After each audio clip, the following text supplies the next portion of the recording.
सभी भाई बहनों को प्रेज द लॉर्ड।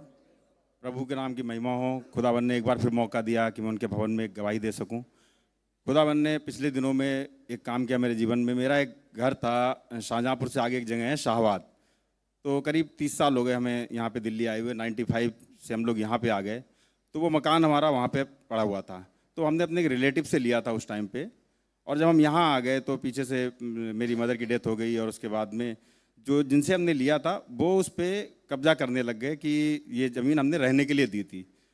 मैं उनसे कहता था कि ठीक है, जो पैसे में हमने खरीदी है आप वो हमें दे दो और ये आप ले लो, तो पैसा भी देना नहीं चाहते थे और ऐसे ही कब्जा उस पर चाह रहे थे। और वो मेरे लिए टेंशन ये था कि पुराना मकान हो गया था 30 साल पुराना, तो उसकी दीवारें गिर रही थी, एक पेड़ था अंदर, वो किसी पे गिर जाएगा तो वो केस मेरे ऊपर आएगा, और ऐसे वहाँ पे जाके बना भी नहीं सकता था, और मुझे वहाँ पे रहना भी नहीं था क्योंकि हम लोग सब परिवार यहाँ पे आ गए। तो मैं बहुत परेशान था। मैंने वकील से सलाह ली, तो उसने देखा तो पेपर मेरे पास में एक पहले नोटरी हुआ करती थी जो एक स्टाम्प पेपर के ऊपर लिख लिया करते थे, करारनामा जिसको बोलते हैं, वो था।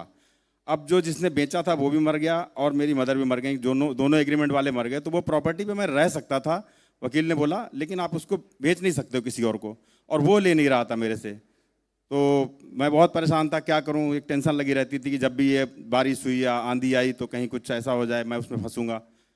तो मैंने उसको दुआ में रखा हुआ था खुदावन के आगे। तो मुझे मेरे घर के सामने मोमडन रहते थे, तो उन्होंने बोला कि हम इस ज़मीन को खरीदेंगे। तो मैंने कहा मेरे पास कोई पेपर है नहीं, क्योंकि मैं यहाँ पे दिल्ली आ गया था, और मदर की डेथ के बाद में मैंने जैसे आपको बताया मैं कैसे नशे और शराब में था, तो मुझे कुछ भी होश नहीं, मेरे पेपर कहाँ थे कहाँ नहीं। इवन यहाँ तक कि मुझे अपने वहाँ पे ये भी प्रूफ नहीं कर सकता था कि ये मेरी माँ का घर है और मैं बेटा हूँ उनका, इतना भी प्रूफ नहीं था, सिर्फ एक डेथ सर्टिफिकेट था उनका। उन्होंने बोला कोई बात नहीं, पेपर हम बनवाएंगे। वहाँ से एक वकील उन्होंने किया, वो सारा उन्होंने बोला पैसा मैं दूंगा, और जो भी आपको इस ज़मीन की यहाँ पे कीमत मिल रही है उससे डबल मैं दूंगा। वकील ने मेरा एक पेपर लेके उससे उत्तराधिकारी प्रमाण पत्र बनवाया। हम 5 भाई बहन हैं, खुदा के अनुग्रह से पाँचों ही मैसेज में हैं। पहले उसने एक वो प्रूफ बनाया डीएम ऑफिस से कि मैं उनका बेटा हूँ। उसके बाद एक कागज़ का टुकड़ा मिला, म्यूटेशन बोलते हैं उसको, दाखिल खारिज, वो मेरी मदर के नाम था उस ज़मीन का। उससे उसने वो ज़मीन मेरे नाम पे म्यूटेट करा दी, वो घर। ये सारा काम खुदा के अनुग्रह से मुझे जाना नहीं पड़ा, यहीं बैठे बैठे सारा काम वहाँ पे हो गया।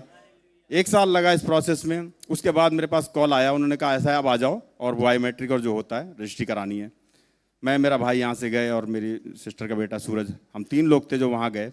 30 साल हो गए हमें यहाँ आए हुए। उस जगह में कहने को रिलेटिव, लेकिन वहाँ पे कोई अपना नहीं। हम लोग मैसेज में आ गए तो सब विरोध में, क्योंकि 2 परिवार भी वहाँ से निकल के आए थे, तो उससे और ज़्यादा वो लोग हमारे खिलाफ थे कि ये लोग यहाँ पे ऐसे कराते हैं। और वो मुझे धमकी भी देता था कि हम, अगर तुम आओगे यहाँ पे ऐसे करोगे तो हम ये भी आपके ऊपर लगाएंगे कि आप यहाँ पे आके कन्वर्जन करवा रहे हो।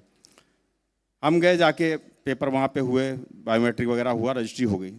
रजिस्ट्री तक तो ठीक है, लेकिन अब था कि वहाँ पे जाके मोहल्ले में बोलना है कि हमने इनको ज़मीन बेची है, वो था। जब वहाँ गया, जाके उन लोगों ने अपना गेट वेट तैयार कर रखा था, और जाके वहाँ खड़ा हुआ और मैंने वो अपना काम चालू हुआ, वहाँ पे मिस्त्री आया और गेट वेट रखा गया। तो मैं वहाँ पे खड़ा था।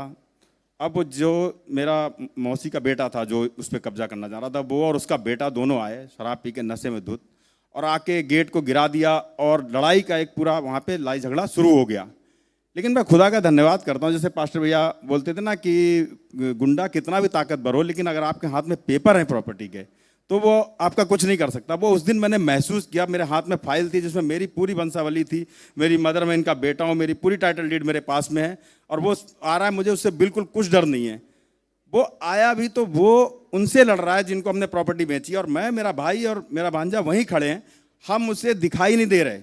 वहाँ पे झगड़ा हो रहा है, मारपीट हो रहा है, वो हमें बोल रहा है कहाँ है वो दिल्ली वाले, और खुदा ने उसकी ऐसी आंखों को बंद किया कि हम उनको दिखाई नहीं दे रहे।